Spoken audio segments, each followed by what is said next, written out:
a sisterhood of the bottomless mimosa.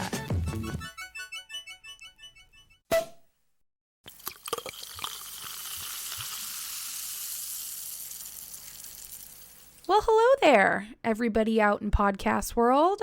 Welcome back to the show. This is Melissa, and you are listening to Mimosa Sisterhood Podcast, where we pop bottles and celebrate some of the world's greatest women. Today, we've got a very fun episode for all you music lovers out there in the world. Leah, the co-host of She Will Rock You podcast, is joining me on the mic today. And you guessed it, we're going to be talking about some badass women that made a very huge impact on music history. Super excited about this. I am a huge music fan, but really, who isn't? But I'm more excited that I get to sit down and talk to another music fan, Leah. So we've got a really awesome, fun, and educational episode coming at you guys today. I am covering a much lesser known woman who definitely deserves to be highlighted and celebrated in terms of music history. And Leah's covering somebody a little bit more well known. You've definitely heard her songs. And I just love this cool blend of kick-ass women that we have for today's show. So before we get into it, just a couple things I wanted to announce. Our podcast merchandise is going live on the website tomorrow. The day has finally come, people. It took me 3 years to finally pull the trigger and make some merchandise magic happen. I'm so excited about this. In fact, one of the main reasons why I updated my podcast cover art last summer, I think it was so that I could use that artwork for my future merchandise. I can't wait to see you guys rocking it on your own bad selves. We've got a couple different products that are launching that feature this artwork. So if you do end up purchasing one of these items, definitely post on social and tag me so I can see it existing in your own home and world. And I've got a lot of other really fun items in the shop that little old me designed myself. It's taken an eternity to get this together. I had to tap into my Y2K MySpace coding skills back when I was 13 years old and apparently a genius. And I'm just enamored by the fact that I somehow managed to build an e-commerce shop into my website and that I'll be having purchasable products living on it tomorrow. Like, what has this world come to? I am so excited. So please be sure to head by my website, www.mimosasisterhood.com.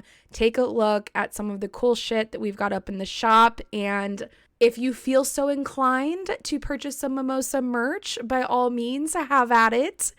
And again, tag me on social. I'd love to see what you've got, and I'd love to see you rep the pod out in the real world. All right, awesome. Those are the announcements for me. As usual, if you're not subscribed on Apple Podcasts or Spotify, please be sure to do that so you can receive our brand new episodes direct to your phone the moment that they drop. And if you haven't yet, I would love if you left me a 5-star rating and review on Apple Podcasts. I swear that your reviews make such a remarkable impact on the success of this podcast, as well as allowing us to find new listeners out there that currently don't know that we exist, or the listeners out there that are literally relying on those positive reviews to determine if they're willing to press play on one of my episodes and give my podcast a shot. So help a sister out. All right, let's not waste any more time. I'm ready to fucking rock and roll, baby. I hope you guys enjoy this episode, and I'll see you on the other side.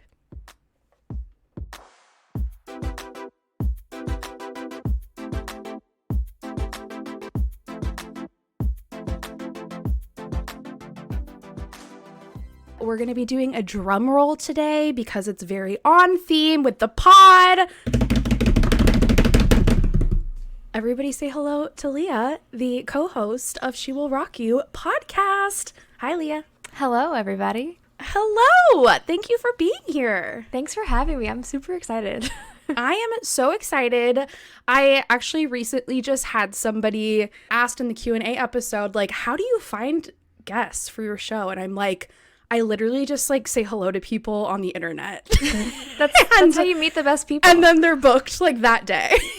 So that's kind of what happened with us. We were somehow chatting on Twitter, and which Twitter is like the mecca of podcast networking. I feel like it's insane.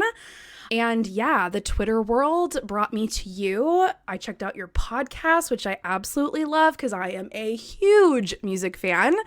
And now you're here on the show and I can't wait. So thanks. Yeah, I'm super excited to be here.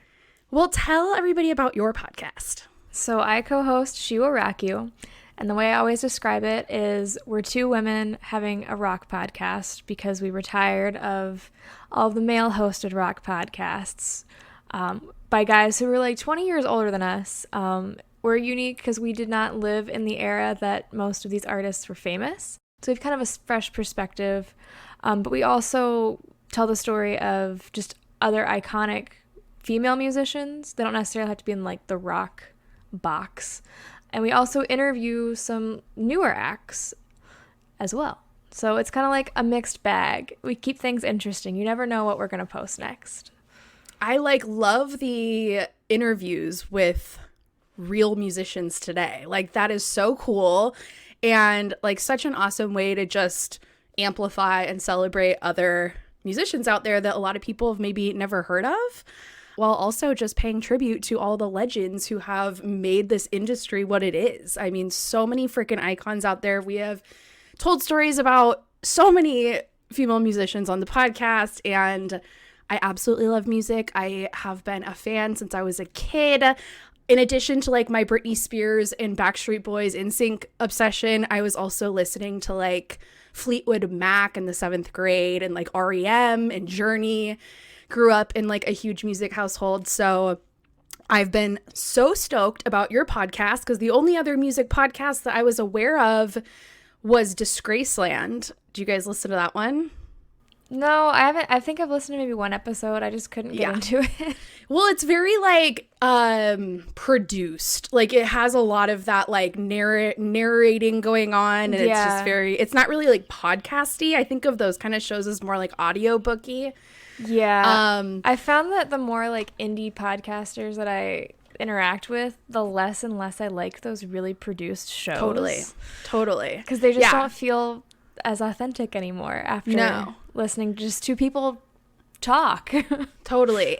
But yeah, I'm stoked on your guys' podcast. I've been listening to it like crazy since I met you, and I'm just loving it. So high five to you and your co-host. Her name is Beth Ann, right? Yes. Yeah. Hi, Beth Ann. So yeah, just so excited about it. And I can't wait to talk about some awesome musicians today. Yes. But before we get into it, are you drinking tonight? Yes, I have a White Claw that I've saved specifically for tonight. I went out on a boat with some friends on Saturday, and I was packing my cooler, and I was like, I have to leave at least one White Claw in the fridge for Monday night. What flavor are you drinking? Blackberry. One of the newer ones. Which, the pack that this one is in is like the best White Claw pack. Okay, that's what my last guest just told me. And I was like, first of all, I didn't even know there was a new pack. Second of all, there's 2 new packs. There's 2 new packs? Yeah, I haven't tried the other one. This one has strawberry, pineapple, blackberry, and mango. The strawberry is the elite flavor of White Claw, but I drink them all. Really? Well, I am a huge White Claw fan, really any hard seltzer fan. And I've drinking many a claw on the podcast. So they are welcome every day. What is this cool can you have it in? Is it like one of those insulated things? Yeah, it's a Yeti can sleeve. Nice. It's really hot in this room, and so I was hoping it would maybe keep it a little cooler. It's already really sweaty though, so. Where do you live? You're somewhere on the East Coast, right? Virginia. Oh, cool. Is it hot as balls out there right now or just hot in the house? It's 93 here today. Like, it's really hot. That is way hotter than where I'm at. I'm in El Segundo, California, and it's humid, but it's only like 68 out. That sounds so nice. It's really humid here, and it's 93, so it's disgusting. Ugh. Like, this morning I walked out of the gym, and I was like, I feel like there's no point in showering because I'm already sweaty again. Yeah, that's not an enjoyable experience. Well, I am drinking something very snazzy today that I just picked up from the liquor store. I was feeling like a beer today, and I always pick anything that catches my eyeball, and this one really caught my eyeball, and it got me thinking that this reminds me of like everybody at a music festival. Yeah. It's just so psychedelic, and that may or may not be acid on the tongue of this illustration. It probably is. And it's a super psychedelic beer. It has like a sun with 6 eyes and this like crazy mouth with a tongue, and there's even like a star on one of the teeth, which is pretty cool. I didn't even notice that. That's funny. And then there's a heart on the tongue, which, like, just based off the whole illustration in general, I can only guess that is an illegal drug. Probably. What's the name of the beer? It's Boomtown Brewery, and this is somewhere in Los Angeles. I've never heard of it. Don't know where this brewery is at. Somewhere in LA. And it's a hazy double IPA, which I just learned this weekend. I love hazy IPAs. I went to a couple of breweries and had them, and I was like, I'm a fan.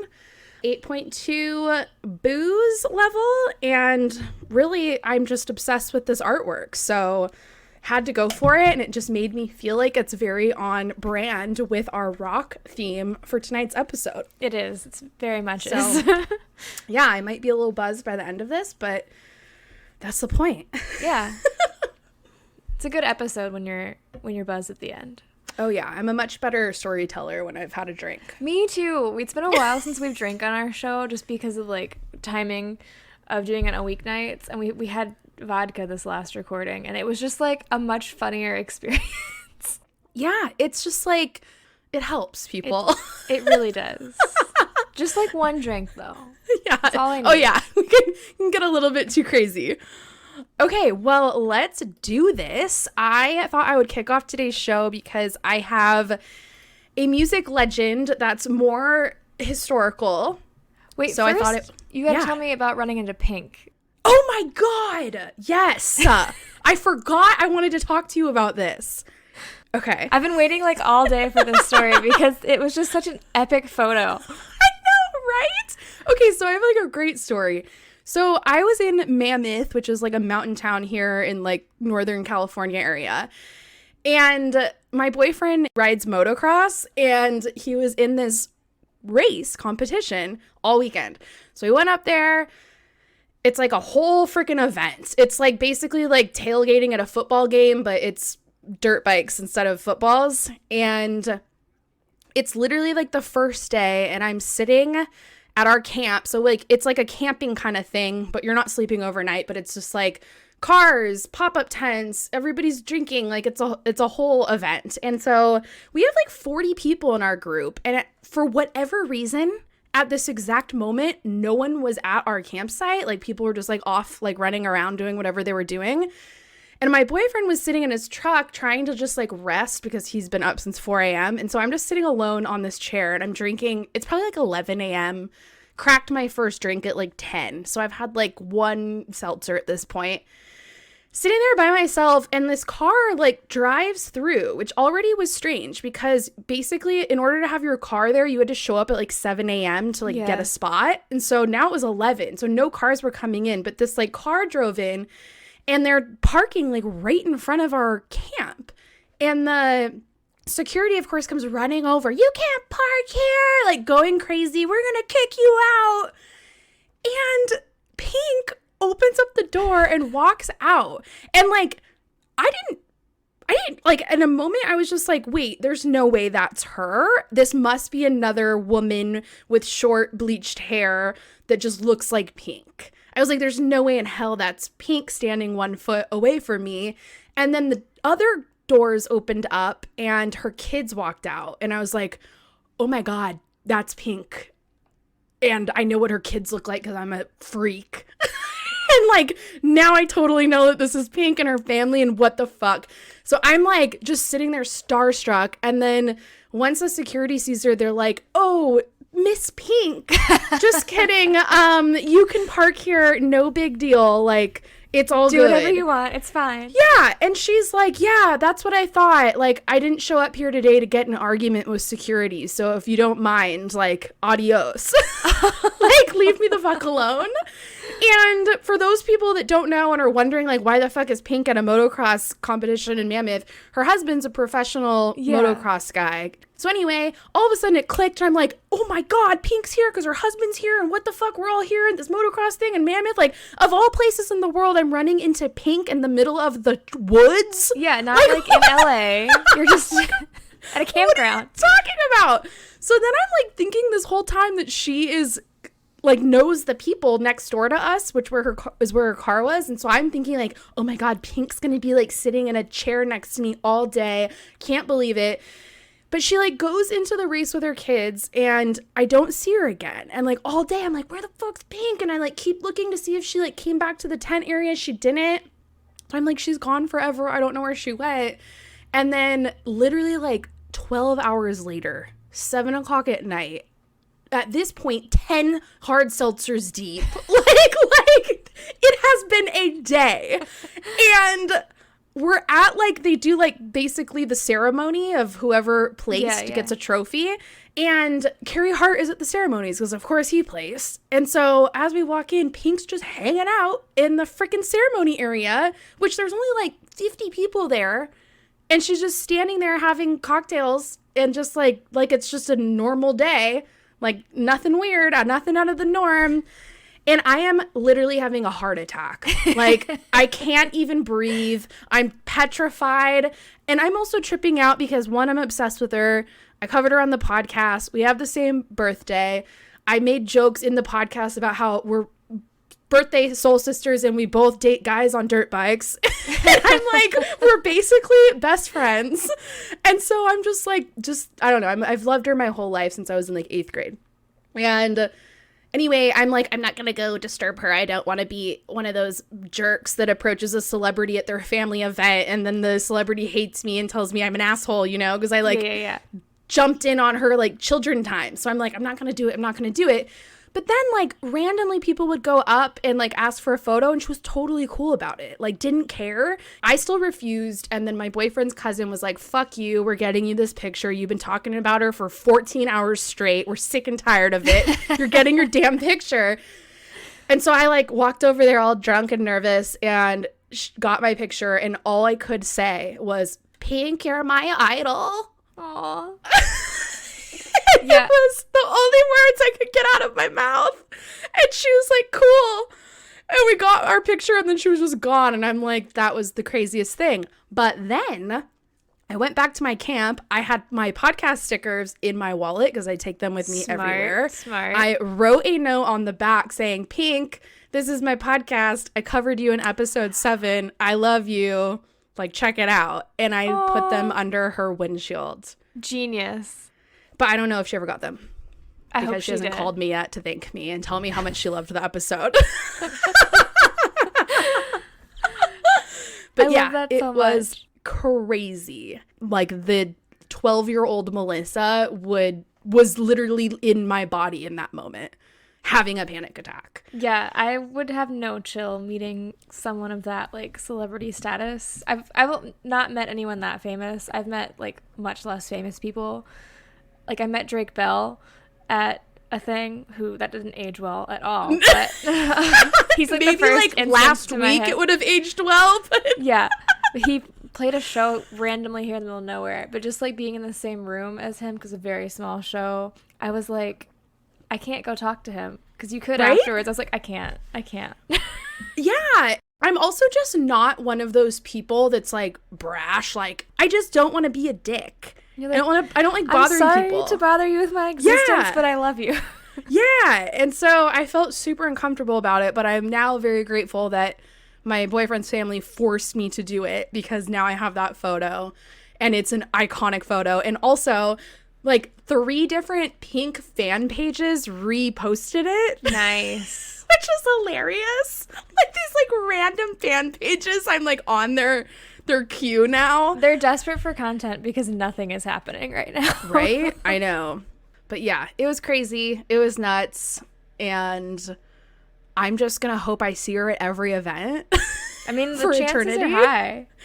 I know. Oh, and the other fun fact is that at this motocross competition or whatever, they do it annually, she actually proposed to Carrie Hart at that same race like many years ago. That's adorable. Right? So I think she goes back to those because it's like a special, milestone in their relationship. Yeah. And it's like iconic for them. I love that. But yeah, it was even weird because the second day I didn't see her, but I was like standing at this award ceremony and Carrie Hart was right next to me. And I was like, maybe I should just like go talk to him and try to weasel my way in through the husband. But I didn't.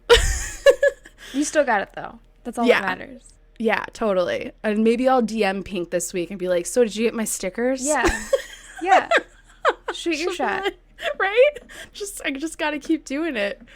So yeah, so weird. So crazy. That's incredible. The highlight of the weekend for sure. Maybe the whole year. The whole year. My whole life. So yeah, that's my Pink story. I love that. I can't believe I forgot to even bring it up. So thank you. You're welcome. For reminding me that I met Pink last weekend. Been thinking about it all weekend. Oh gosh. Perfect. Thank you. Okay, well, on to other musicians. Yes. Let's dive in. So I am covering somebody today that I actually never heard of before, and she was recommended by a friend of mine who introduced me to her and was like, oh, if I ever came on the podcast, I'd totally cover this person, but I don't think she's coming on the podcast, so I've just literally stolen it from her. So sorry if you are. Thanks, Michaela. But I'm covering a woman whose name is Elizabeth Cotten. Last name is spelled Cotten. And she's a folk music legend who's known for playing a right-handed guitar upside down. Okay. And she's iconic because she is not well known at all. I don't know who she is. But her music has been widely covered and like reproduced by some of the world's greatest musicians out there. And we've heard her songs through the lens of famous musicians, but no one knew that Elizabeth Cotten was behind the song that we've all heard from some of our other favorite bands. So that's why I'm going to cover her today. She also goes by Libba Cotten, but here is her story.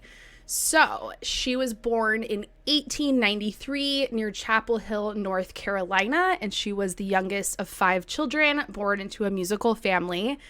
And at a very young age, she would borrow her brother's banjo, which she wasn't allowed to do. So she'd have to like sneak around the house and like steal it out of his room when he was out and about. And she eventually taught herself how to play the instrument. And so by 8 years old, she was playing like full-blown songs on her brother's banjo. Then her brother like moved out. He was a lot older than her. He went on and like moved out. So the banjo was no longer in the residence and she couldn't play any instrument anymore. And so she knew, especially once it was removed from her arms and hands, she was like, holy shit, I need to get an instrument. Yeah. Like I'm obsessed with this. Like I can't live without it. But she didn't have one. Her family was also very poor. So poor that at 3rd grade, she had to drop out to go to school. To go to work. Aww, So like 8 young. years old, dropping out of school so that she could get a job to make money to give back to her family so that they could just survive. Aww. Really sad, really horrible. And so she ended up going door to door trying to find work, and she ended up landing a job as a house cleaner, and she was making 75 cents a month. A month? A month. And then she eventually earned herself a 25-cent raise, which she decided to put towards saving for a guitar. Aw, baby. So she ended up saving up enough money, and she went out and bought a Sears Roebuck Harmony Stella guitar for $3.75, which today would be about $108. Hey, if she's only saving 25 cents a month, that would have taken forever to save up for. Like at least a year. Mm-hmm. So she then had a guitar, and she had to now teach herself how to play guitar because she had only ever played the banjo before. And she started off by like laying the instrument flat on her lap, and she'd just pick one string at a time. And then she eventually began to master all of the chords. But because she was left-handed and the guitar that she bought was crafted for a right-handed player, she turned the guitar upside down and she created her own signature style of music. And so she played the bass notes with her index finger and then the melody notes with her thumb, which later then became known as Cotten Picking, which is named after Elizabeth Cotten. Huh. I never knew that. Yes. So by 12 years old, she wrote her first song, which would end up becoming her most famous song and is still extremely famous today. And it's called Freight Train. And it was written about her hometown in North Carolina. She lived by like train tracks, so all she could hear all day long was these train tracks. And the lyrics of the song include many adult themes, including death and depression. Ooh. Which is really gnarly considering she was only 12 when she wrote it. So it's obvious that she grew up very quickly and experienced quite a bit of like hardship to be able to talk about death and depression at 12 years old. And then at age 14, she was able to perform a large number of rag and dance tunes that were all decorated with her distinct signature style. So they sounded exactly like Elizabeth Cotten music. And she would stay up late into the night playing her guitar. She didn't stop until her mother would wake her up and tell her to go to bed. So she was just in love. And then at 15 years old, she married a man named Frank Cotten. And although this seems really young, being 15 years old to get married, it was actually quite common for the time period. Mm-hmm. So they got married, but her husband's family was like insane religious. And they strongly disapproved of her playing music.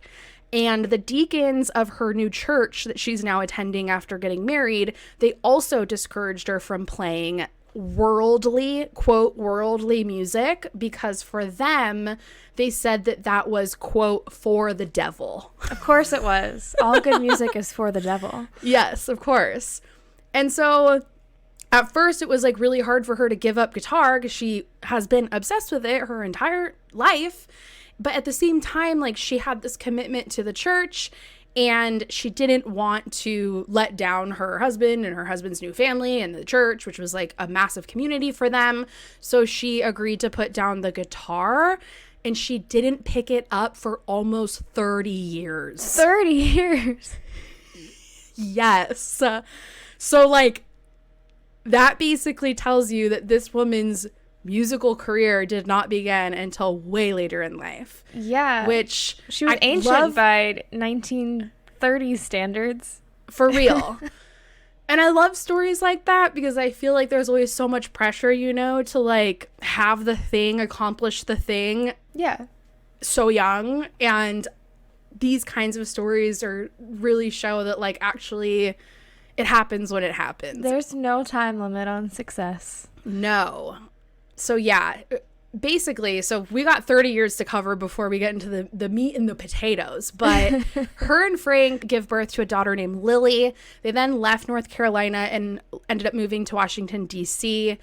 So after getting married and having this family, it was easier for her to stop playing music because she was so busy. She was like, I have to be a wifey, I have to be a mother, I have to clean the house, I gotta do this and that. And so it kind of just like was on the back burner and she wasn't really like that upset about it anymore.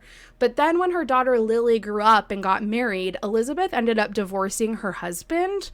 I don't know why. I couldn't find any information on why.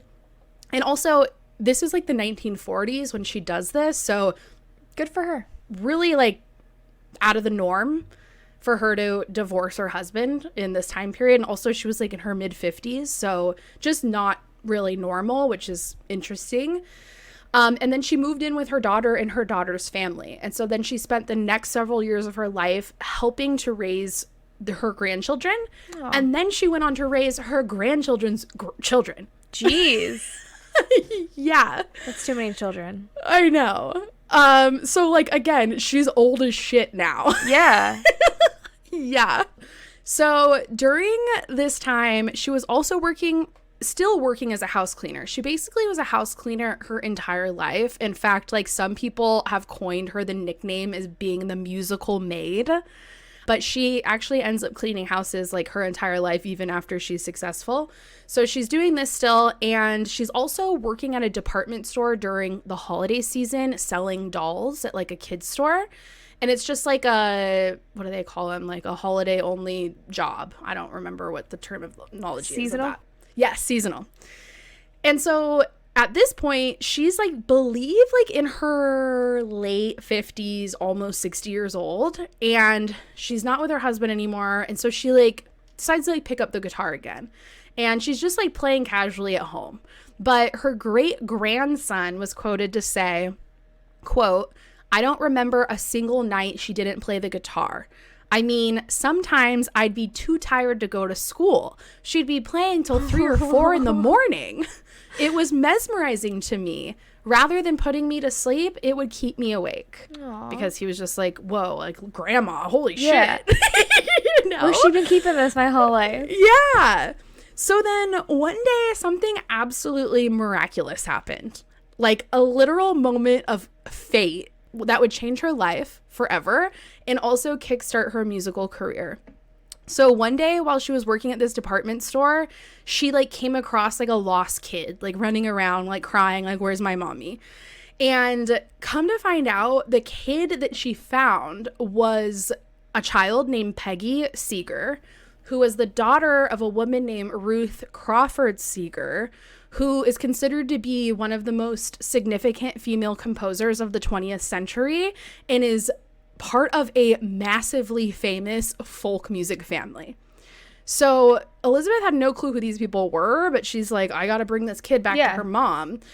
And so when she returned Peggy back to her mom, Ruth was like super taken aback with just like how kind and gentle Elizabeth was with her daughter, just like taking care of her and like being a comfort to her. She's got a lot of experience with kids at this point. Yeah, right? Seriously. And so she was just like so impressed with this lady that she offered her a job to work in their house. Okay. Which I'm assuming she was working as like their housekeeper / nanny for the kids, because Ruth had 3 children. So after the holiday season ended, Elizabeth left her job at the department store and came to work in the Caesar residence, which just so happened to be littered with some of the world's most incredible instruments. Casually. Like covered from head to toe with just like the best instruments anybody had ever seen. And so, needless to say, the Seeger family household was an amazing place for Elizabeth to end up by complete pure accident, utter fate. And in addition to just Ruth being a famous musician, her husband, Charles Seeger, who's I think more well-known in the folk world, was also heavily tied to the music industry. And he is basically one of the people that like founded the field of ethnomusicology, which is the study of music of the world. Mm-hmm. So he was like a professor, a teacher, and he had all these like philosophical thoughts around music and like coined this new area of study basically. And all 3 of their kids ended up becoming like famous musicians as well. So their kids were Pete, Mike, and Peggy. Pete ended up being the most famous. Pete Seeger, he's a massive folk musician that got a lot of fame with some of his folk music around like advocacy. So their whole family ended up just being like massive in this folk world. And for Elizabeth, somebody who was a prodigy in guitar and banjo, this couldn't have panned out better for her. She hit the gold mine with the family that she's nannying for. Yes, she did. And so keep in mind, I think she's in her late 50s, about to be 60. And so she's working at the Seegers' house. And while she's there, she inherits this nickname, Libba, which I'm going to actually start calling her from now on. And it was a name that the youngest daughter, Peggy, gave to her. And she just started calling her Libba instead of Elizabeth. And that name has carried on throughout the rest of her entire life and career, and is what most people ended up calling her until the end of her life. So Libba's her new name. And a few years into working at the Seegers' house, Peggy, the youngest daughter, ended up like finding Libba secretly playing the family's gut string guitar in the pantry. Like caught her in there like playing guitar, like shredding actually. And so Peggy comes upon her and is like, what the hell? And Libba like apologizes like, oh my God, I'm so sorry. I am playing your guys' instruments and I didn't even ask. Like, please don't fire me, you know? And Peggy's like, are you kidding me? Like, I can't even believe what I just heard. Like, what the hell is going on? Are you kidding? And so the Seegers end up in complete shock and disbelief that their housekeeper is a literal prodigy in the musical world. And they're just like, what the fuck is going on? And they are blown away and just take this like huge interest in helping develop her career, because they're like, we found like the next greatest thing and she happens to be like cleaning our sheets. Yeah. Like, how did this happen? Again, like fate. And she's really old, so you guys are probably not expecting this. Right? Just, I don't know. That's what I'm saying. Like, the fact that they combine at one point in life and just fireworks explode, it's just so cool. So the younger brother, Mike, he ends up working with Libba, and they make bedroom reel-to-reel recordings of her songs. And then soon after this, she's already out doing small concerts in the homes of congressmen and senators, including John F. Kennedy. And then by 1958, at the raw age of 62, Libba records her first album, which was originally called Elizabeth Cotten Negro Folk Songs and Tunes, but it was later reissued to be called Freight Train and Other North Carolina Folk Songs. And so this album became one of the few authentic folk music albums available in the early 1960s and was by far the most influential. And then Peggy, the young daughter, ends up growing up, and she like moves to London or something. And she like takes with her Libba's album because she's obsessed with it. And so she's like out at some like local coffee shops doing whatever musicians do in London. And she's like playing Libba's album out there, and Freight Train, the most popular song Libba has, is like bumping, and people are hearing it and they're loving it. Everybody's digging the catchy tune and the lyrics, and the song like spreads like wildfire. And it was picked up by numerous UK-based musicians who basically like ripped off the song and claimed it was theirs. That sounds about right. Stole her music. Her most popular song that has ever existed hit the UK, and they're like, oh, we're taking this. And, like, it got so out of control that literally one day Libba and the Seeger family are, like, at the house watching TV together. There's this show called The Ed Sullivan Show, and they literally witness... Oh, no. They literally witness a folk singer named Nancy Whiskey perform Freight Train live on television as if it were her own. And Libba's just like, that's my song. Like, what the fuck is going on here? So with the help of the Seeger family, who are famous now at this point in the United States in this folk world, they partner with Libba, and they end up suing like multiple people, not just this lady, like several different people, for copyright infringement. And they eventually settle out of court in 1957, but according to Libba's grandson, she only ended up receiving a fraction of the royalties that were made off of that song. So that sucks, but it kind of gets better later. So her music just is blowing up, and it's blowing up, and it's blowing up, and she becomes this huge staple for folk revival. She begins to tour throughout North America, and she's playing a bunch of concerts, especially with the youngest son, Mike Seeger, who's like out there doing his thing. So I just love that too, that like they're just like on tour with her and she's like opening for their sets and stuff. It's just adorable. She's just like this old granny, like black woman who was their maid, and now she's opening their shows. It's just crazy. So she went on to perform at the Newport Folk Festival, the Philadelphia Folk Festival, the University of Chicago Folk Festival, and the Smithsonian Festival. She was super confident on stage. Mike Seeger actually like made a note. I watched like a documentary and he was telling this story that she would go up on stage, and before she'd start performing, she'd just like remind the audience that like, oh, by the way, I'm self-made. I taught myself how to do this at like 8 years old.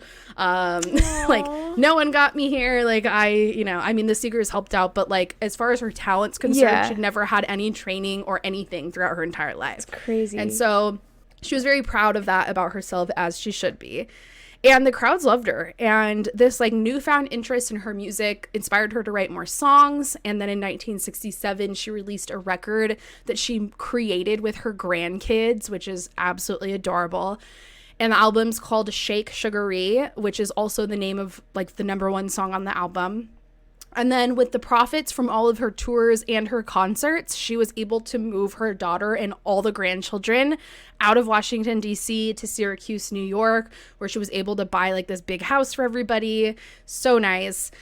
And her career generated tons of media attention and tons of awards. Probably one of the best awards she got was the National Folk 1972 Burl Ives Award for her contribution to American folk music. And she continued to tour and release records well into her 80s. Wow. Which is the same time she decided to go back to school and finish her GED. That's so cute. At 80, she went back to school to finish her GED. Because remember, she dropped out of school in the 3rd grade. Hey, she got there eventually. 80 years old. And then in 1984, at 90 years old, she won a Grammy for Best Ethnic or Traditional Recording. And that was for her live album, which was called Elizabeth Cotten Live. And her last concert ever was one that folk legend Odetta put together for her in New York City in the spring of 1987, shortly before her death. And then a few months later, after this concert, she did end up dying. Obviously, she's in her 90s, June 1987. I actually don't know how she passed away. I couldn't find, I think probably just old age. There wasn't anything like crazy that happened. She was 94 years old when she passed away. And a few years after her death in 1989, she was featured in a photo documentary called I Dream a World that listed her as one of the 75 most influential African-American women, where she's featured alongside Rosa Parks and Oprah Winfrey. Wow. Yeah, so cool. And in addition, the city of Syracuse, New York, where she lived when she ended up passing away, honored her by naming a small park in her honor, the Elizabeth Cotten Grove, and there's a really cool statue of her there. But the coolest thing, I think, is that obviously Elizabeth Cotten's legacy lives on in her recordings, her musical talent, her signature style, the fact that she taught herself all of this coming from a very underprivileged upbringing of, poverty and working as a house cleaner her entire life with not a lot of education or any opportunities. I mean, all of that is miraculous. But also, her legacy lives on in the ridiculous amount of artists who continue to play her music today. And the most famous of which, Freight Train, the song that she wrote when she was 12 years old. Yeah, that's the craziest is the part. Same song that some of the most popular musicians of all time cover. That's crazy that she wrote it at 12. Yes. And so there was a list of so many people, many I don't know because I'm not super familiar with folk music. So I could have listed like 75 people and either you knew all of them or none. But I was like, I'm just going to name the people I have heard of. That's Probably easier. Yeah, and so just a couple people to name who have covered, if not several of her songs, but specifically Freight Train: Jerry Garcia from the Grateful Dead, Bob Dylan, Peter, Paul, and Mary, Taj Mahal, and one of the best performances, in my opinion, that I just watched earlier today on YouTube was performed by Gary Clark Jr., which is my boyfriend's, one of his favorite artists. So if you're listening, YouTube it now. You're going to really like it. But in addition, the Grateful Dead produced several versions of her song, Oh Babe, It Ain't No Lie. And Bob Dylan covered her song, Shake Sugary, which the Grateful Dead also has a song called Sugary with lyrics that are shake it, sugary. And the song is called Shake Sugary. And yet I couldn't find any ties. There's a tie there. There has to be a tie there. They just didn't want to credit anybody. No. And the Grateful Dead song came out like 10 years after Elizabeth Cotten's song was released. So I thought it was very eerie that they couldn't at least admit that there was some kind of influence there. So yeah, basically that their song was inspired off of her song, Shake Sugary. But I mean, in it, like, Libba's recordings, her concert tours, her media acclaim, and major awards are a testament of her genius, but the true measure of her legacy lies in the tens of thousands of guitarists who cherish her songs and continue to keep them alive. And it's unbelievable because when I was going through YouTube, just like looking to see like covers of her song, it's like literally the most recent one was like a couple months ago. And I'm like, whoa, you know? And so it's just wild to me because, I mean, obviously just who she is and just her entire life story and like what that amounted to in terms of her success and her talent, just remarkable. And also just remarkable to think that she's somebody, at least for me, I've never heard of her, and she was a massive inspiration to so many artists out there. And it always kind of like creeps me out to think that like sometimes we like sing these songs of our favorite bands and like we have no clue like where that originated from, the story behind where that originated from, the 8-year-old girl that had to drop out of school to clean houses for 75 cents a month. It's like, it's nuts to me that and it's no one's to blame really other than just society in general. It's like no one's fault for not knowing that if they were never, you know, able to just discover that information on like a podcast like mine. But I mean, it just like, I just love being able to tell everybody about her so that if they have ever heard these songs before or heard the Grateful Dead perform them or Bob Dylan, at least now they can be like, wow, that's cool. Like next time I hear that again, it's going to mean so much more to me and be a lot more powerful than prior. So yeah, that is Elizabeth Libba Cotten, and it's Cotten, in case anybody's wondering. So you can go Google it later. Yeah. Oh, and also I wanted to make this note. If you do Google her with Freight Train, you're probably going to find a video of her like 85 singing it, and it is rough. Oh. It is rough. So skip that one. Don't take that as the legend itself. That's a very old lady doing her best to sing one of her older songs. But there are other versions of it when she was much younger singing it that you should look for, not the one where she's 85 and very old trying to sing her most popular song. Good to know. Yeah, so that's Elizabeth Cotten. She is a huge historic figure in the folk music scene. She inspired many other famous musicians who we all know and love, and I don't think many people know of her or give her credit. So we're giving credit where credit's due. I love it. Yeah, so cool. Crazy, crazy, crazy. All right, well, who do you have today? I have Debbie Harry of Blondie. Woohoo! Which is a not as wild of a story as you would think, but still a good story. Well, first off, I wanted to do Dolly Parton or Selena, both of which you've done already. So I was like, Yep. okay, back to the drawing board. But Debbie has a great story as well. So Debbie Harry was born Angela Trimble on July 1st, 1945 in Miami, Florida. Her mother and father were high school sweethearts. They got torn apart when they graduated. They found each other again, but her mom accidentally got pregnant and found out that dad had a whole other wife and kids at home.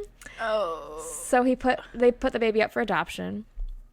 And so at the age of 3 months, little baby Angie was adopted by Richard Harry and Catherine Harry, who owned a gift shop in Hawthorne, New Jersey. And so they moved her up to New Jersey, and they renamed her Deborah Ann Harry. And she found out that she was adopted at 4 years old, which is shocking, I think, probably to a 4-year-old. And she always says that it gave her like a sense of searching for something out there, like there was a bigger purpose to her life, and she felt like a calling from something. And she eventually, in the late 80s, like once she'd gotten kind of famous, she was able to locate her birth mother. Her birth mother's a concert pianist, so music obviously runs in her blood. But her mom didn't want a relationship with her, and so she just kind of like shut her out, which is really sad. That's horrible. As a kid growing up in New Jersey, she was very much a tomboy. She would spend pretty much all day, every day playing in the woods by her home, which, same. She started exploring music as a kid in her church choir, but never set out to make it a career. She wanted to be just an artist. Like, she liked doing art with her hands and painting and that kind of thing.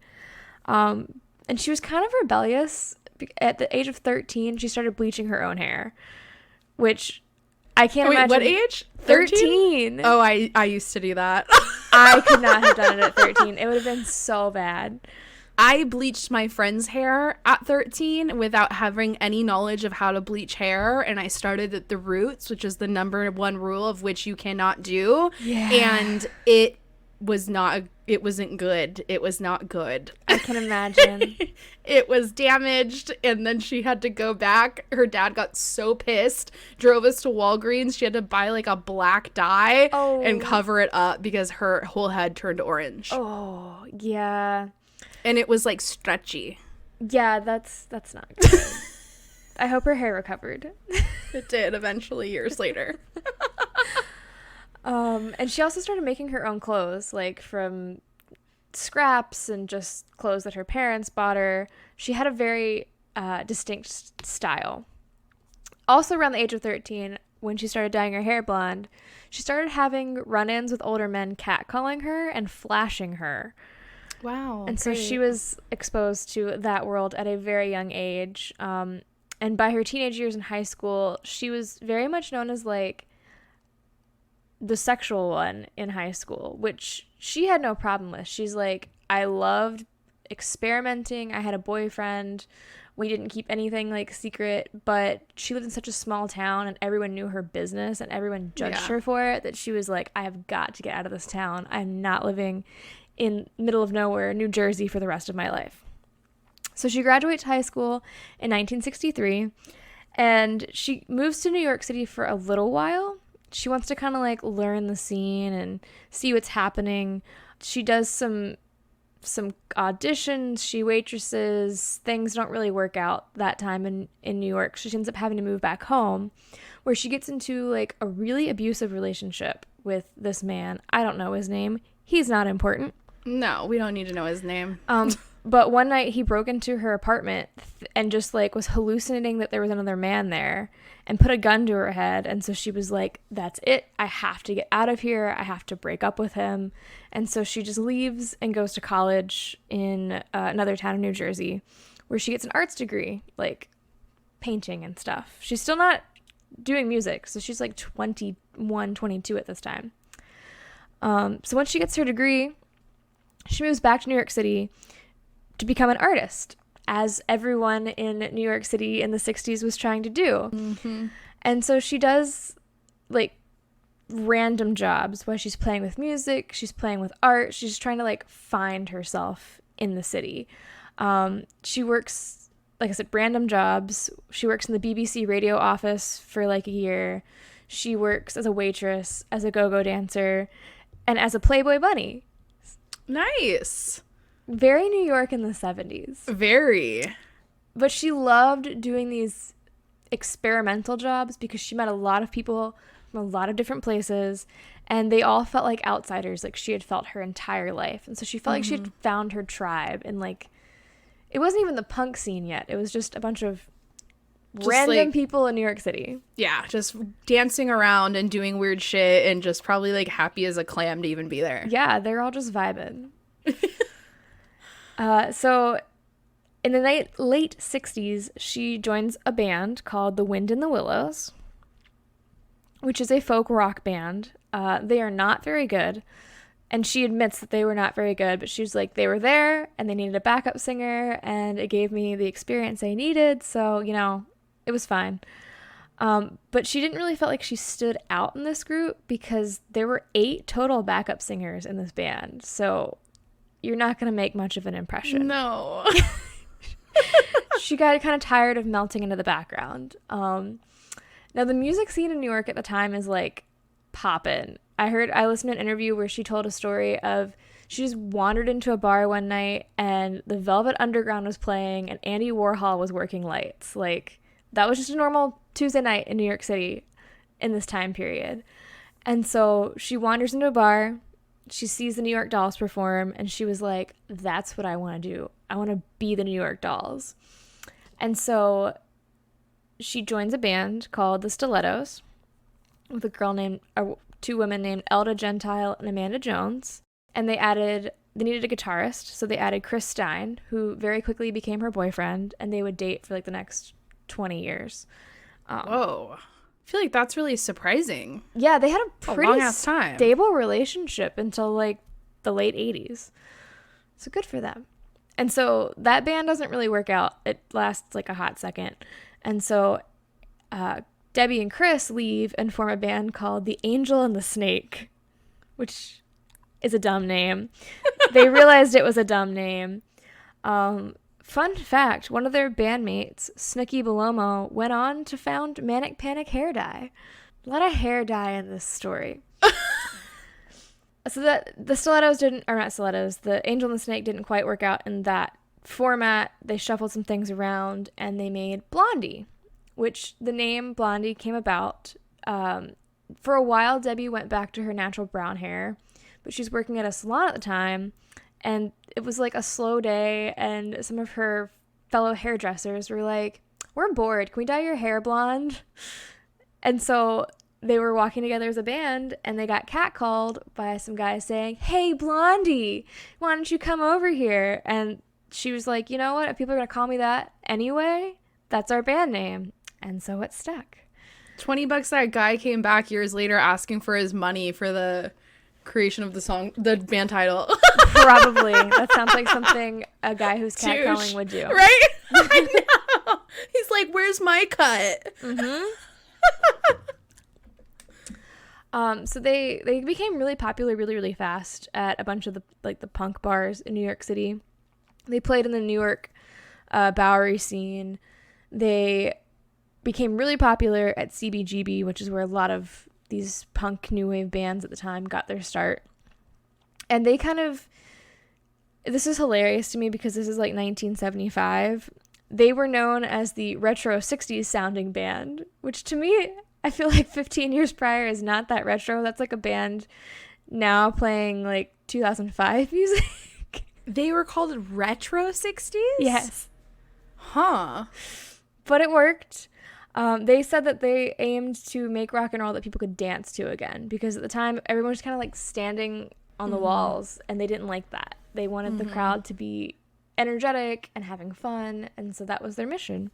Their songs are super catchy, and right from the start, like when Chris and Debbie first met, Debbie's always known how to like command a crowd and have the attention all on her. And once she went blonde again, she started to model her look and her stage persona after Marilyn Monroe, but with a more like punk androgynous edge to it. Mm-hmm.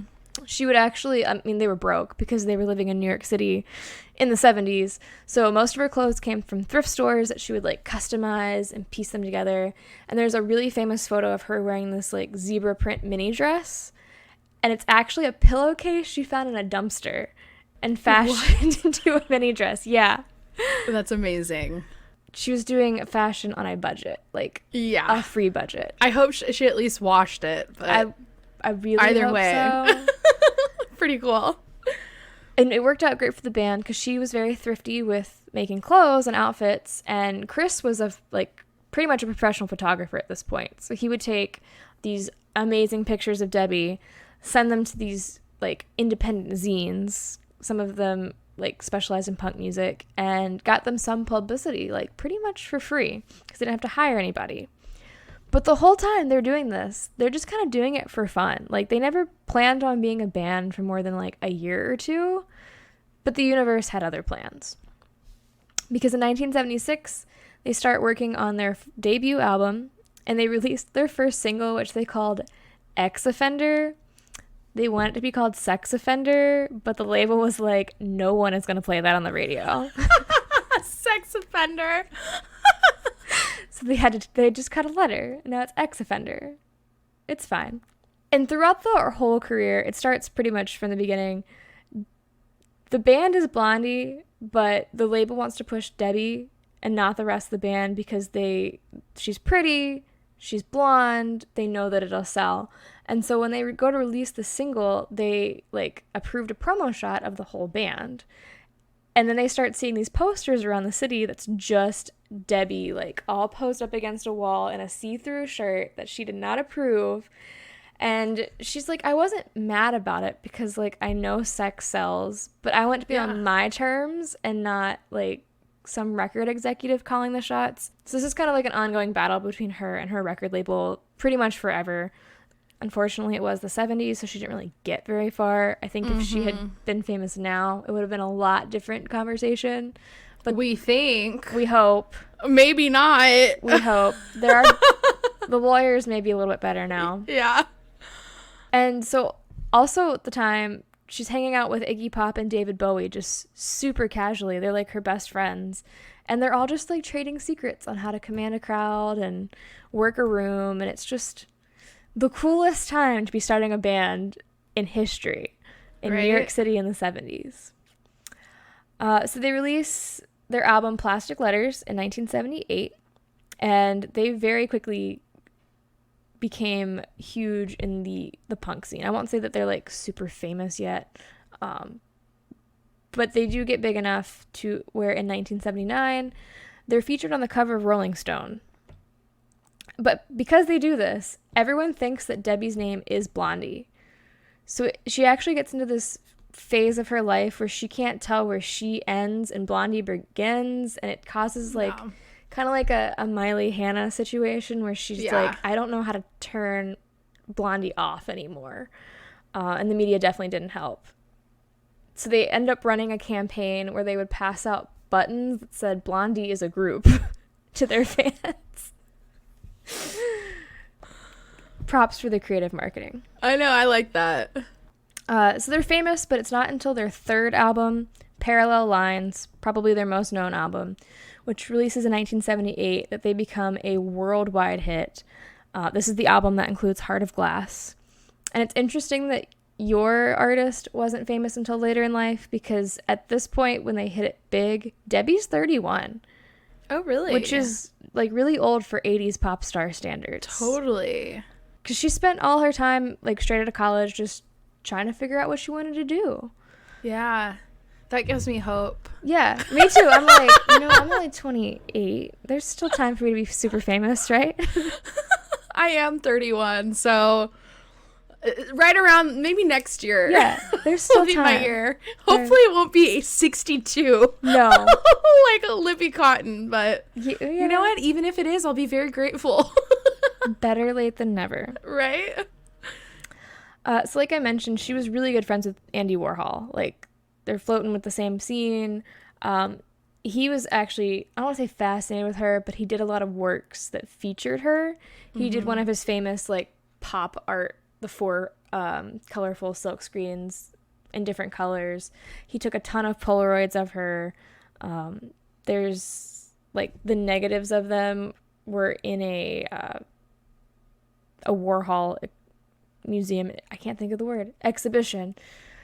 But what's really cool about their relationship is Chris is also a photographer, and they're dating at the time. So Chris has all these cool like behind the scenes photos of Andy Warhol taking photos of Debbie Harry. Oh, so cool. Like enough content to where in 2013 Chris had his own exhibit at a museum in London of like Andy Warhol behind the scenes. So super cool to document like that very niche scene in New York at the time. She was actually Andy Warhol's first guest on his MTV show, which is just funny because the episode title is called Sex, Vegetables, Brothers and Sisters. What? I have no idea what it was about, but I didn't even know he had an MTV show. I don't think it lasted very long. It sounds super weird and not like something that MTV would have been able to air at the time. So I'm going to have to look into this later. But Debbie loved Andy Warhol, and I like this quote that she said, "I think the best thing about him is that Andy taught me to always be open to new things, new music, new style, new bands, new technology, and just go with it. Never get mired in the past, and always accept new things, whatever age you are." And around the time that all this is happening, in I think it's early 1980, Blondie's asked to record the theme song for a movie called American Gigolo, which they kind of just did one-off just because they were pretty popular. They wanted to be in more places, and it ends up being the best-selling single of their entire career, which I think is interesting because it's not on any of their albums. It's just like a soundtrack song. They also released a new album this year called Auto American, which is just notable because their song Rapture ends up being the first ever rap video to air on MTV. Oh, no way. Yeah. The first ever. Yeah, the first ever. That's so interesting. It's got a few, like, smaller rap sections. It's not like a full-on rap production, but it's only 1980 at the time, so yeah, we're easing into it. So the band decides to take a break for a little while. So Debbie Harry does some solo work, and she makes her solo album. It's called KooKoo, KooKoo. And it's really interesting. The album art is so controversial at the time that many stores like won't even stock it. She hired this the guy who does the makeup for the movie Alien. She hired him to do the makeup for her album art, and it basically, she has these like 6-inch metal rods pierced through this fake skin on her face. And the record stores were like, it's just no. like scary looking. Yeah, it's really scary looking. It's actually kind of uncomfortable. What made her want to do that? The music on her album is a complete like 180 from Blondie's sound. She experimented with like sci-fi sounds, and it was just way different. So she wanted something like edgy to distinguish like herself, from Blondie. 'Cause she's tired of being called Blondie, so she's like, well, this is the Debbie Harry album. It's different. You should look up the album art. What was the album called again? KooKoo, KooKoo. Oh yeah. Oh yeah. Yeah, you can see why they didn't want to stock it. You know, if she just had, I mean, the headband I'm liking. Mm-hmm. It's these like nails through her face that I'm not really liking. That is the problem. It's like, I was actually expecting it to be like worse. Like gorier. I don't know what I was expecting it to be, like gorier. It's actually like very like elegant, chic, because it's like black and white or something. Yeah. But yeah, I'm not into like these like 7-foot long nails through her cheeks. No. Ugh, creepy. I don't like it. So they take that a year break to let her do that. They end up coming back together. They do their 6th studio album called The Hunter. And they're just not hitting like they were before. They're not selling out tours. They ended up cutting the tour short because they just didn't sell enough tickets to sustain it.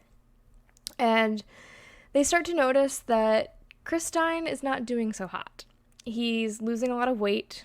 They think maybe he has cancer, maybe he has AIDS. No. Like, he is sick. They're still dating at this time, Chris and Debbie.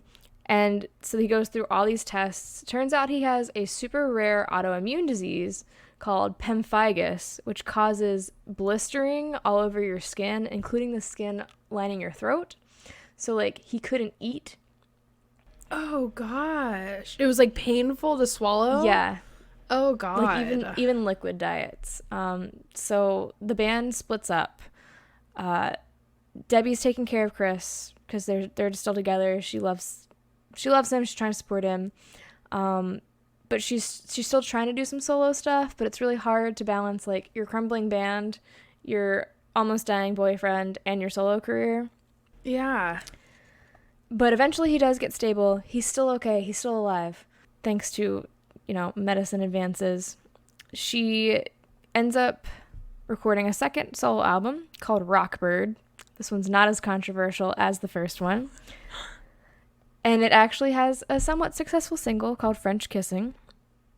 And she records a third solo album, which I just love the title. It's called Deaf, Dumb, and Blonde. Nice. And she kind of finds her vibe on that one with dance music, which is kind of returning back to her roots of wanting people to dance. She also, throughout her career, has dabbled in acting a little bit. She actually played Velma Von Tussle in the original Hairspray movie, the one that's not a musical for some reason. Yeah. I don't know why it's not a musical. That was a mistake. And for the next 10 years, she just kind of does her solo thing. She and Chris are still together. They break up in 1989, but they're still on really good terms. They're still, like, best friends. She's the godmother of his 2 daughters. Aww. She never has had she never settled down and have a family of her own. So she's like, those are my daughters. They're actually her goddaughters. Blondie did reunite in 1999 for another album called No Exit. In 2006, they were inducted to the Rock and Roll Hall of Fame. And throughout all this kind of, like, I don't want to call it downtime because they were still doing things. They weren't like they were back in the 80s. But Debbie's taken on philanthropy as, like, her big passion in life. She was really inspired after watching Elton John and the work that he's done for HIV and AIDS. And she's like, I have the privilege of being able to get involved, and so I do. And so her 2 charities that she's done a lot of work for is fighting cancer and endometriosis. Oh, so cool. And she's still touring, so kind of that got halted, obviously, because of the pandemic. Yeah. There's a Blondie comic book that I keep getting ads for, like, every day on Facebook. No way. For some reason.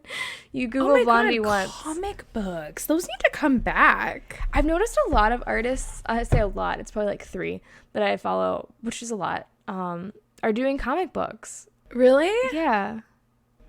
I feel like it's one of those, like, nostalgic things that would really boom if it came back. I think so too. It's like, such, like, a physical collectible piece. It's not like a music piece. Uh-huh. And I think fans would love it. I just started playing Spotify out of my ear. Whoops. So that's Blondie. They're not, like, they weren't the biggest band of the 80s, but they were pretty revolutionary. Yeah. In Debbie's, like, sense of fashion and just their sound. How old is she today? I'm gonna Google that because I should know. She's 75. Oh, 75. And she's still, like, doing, like, random tours when it's not a global pandemic? Yeah, they're supposed to play a festival, according to this tweet, in May 2022. You know, it was funny. The beginning of her story reminds me a lot, like, a little bit of Stevie Nicks, where, like, pretty sure, like, Stevie Nicks was at, like, San Jose College and, like, got a degree in English or something like that. Yeah. And, like, did the whole thing before she ever even started her, like, any kind of band. Which, like, I think that's so interesting because you don't think of these kind of musicians as just, like, people that did the regular status quo, you know, and then found it a little bit later. You think of people like, oh, they were young kids and they're in high school and then they, you know, fuck the man and, like, we don't have real jobs. Yeah, pretty much. Like, just assume that's how it is. There's a lot more pressure now, I think, to, like, make it by 21 or so. And if you haven't made it by then what's the point? Yeah, I like, though, hearing about different, you know, whether they're musicians, actors, whatever, but people that, like, lived the kind of, like, norm of life and then were like, okay, I'm going to explore the things that I love, the passions that I love. They never, like, intended to blow up. They were just doing it to experiment, and it just caught on. So cool. I honestly didn't know anything about her life at all. Know who she is, know the band, know nothing about her. She has a book, which I bought but did not have time to read. Oh, so cool. Where she tells, it's not as much about her music as, like, just, like, random road stories from her life. Yeah. I didn't put it in there, but she's convinced that she was almost abducted by Ted Bundy at one point. But the facts don't really line up, so that's why I didn't put it as part of the story. Yeah. Because he wasn't in New York at the time, and during the panic of Ted Bundy, like, being captured and whatnot, there were a lot of false reports of women who were like, I got in a car with a mysterious man who looked like him. It had to be him. And it's pretty much proven that it probably wasn't Ted Bundy because he was in Florida at the time, that she claims he was in New York City, but, like, crazy stories like that in the book. Well, also, like, everybody was hitchhiking back then, Yeah, so it would be easy to be like, oh, I hitchhiked with Ted Bundy or something. That was a terrible idea. Why did they do that? I don't know. It was so common, like, and today we can't even, like, let our kids be in the front yard, you know? I won't even take an Uber by myself because I'm convinced I'm going to get murdered, so. No. Also, I just wanted to tell you, when I was looking up that album cover of The Nails, like, the fourth photo down, I don't know if you saw it, but it's, like, this dude, and he has his arm up, and it's the tattoo of the album, like, above his armpit. No, ew. It's her big bald head, and it's the full entire art. He got it tattooed on his arm above his armpit. I'm, like, looking at it right now. I'm just like... First off, it's a weird album art to get tattooed, but also that placement makes no sense. Well, it's like anytime he's like waves hello, there's her face. Right here. That is so creepy. I can't. I'm just staring at it. I need to like, get rid of it. Super cool. I'm so happy I learned so much about her. Yeah. I now want to just like continue drinking these beers and blast Blondie music in the house. Yes, go listen to Blondie. Also listen to Miley Cyrus's cover of Heart of Glass because it's fantastic. We love Miley over here. I'm obsessed with her. Awesome. Well, thank you so much. That was so great. Yeah, thanks we for covered having such me. Awesome women. I love that, like, it's kind of funny because Elizabeth Cotten was like this whole generation before Debbie came into the mix. But at one point they like intersect, like in 1989, Elizabeth Cotten's like nearing the end. And Debbie's just getting started. Yeah, right?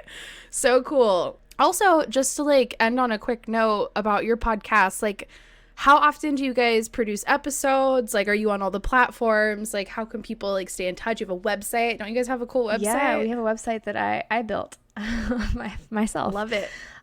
So our format is we call them our main episodes every other week. So that's like one of us sits down and tells the whole story of an artist.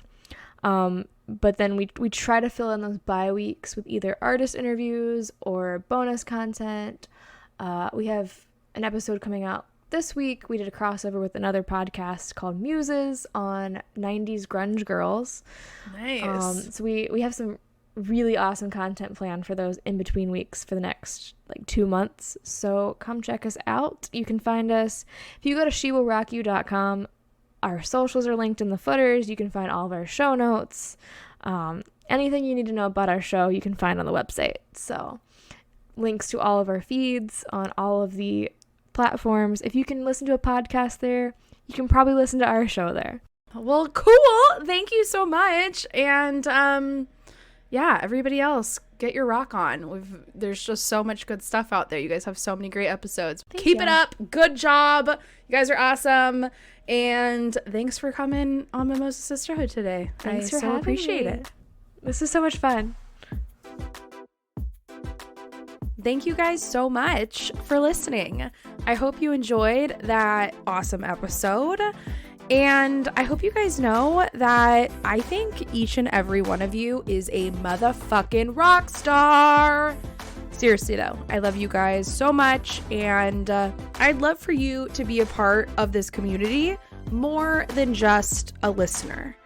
We have a podcast hotline, and I think it would be absolutely rad if you called in and left a voicemail that I could then feature in one of my future episodes. If there's a woman in your life that deserves a special shout out, call the podcast hotline, tell me all about her, shout her name out, and let's all toast to her together on Mimosa Sisterhood podcast.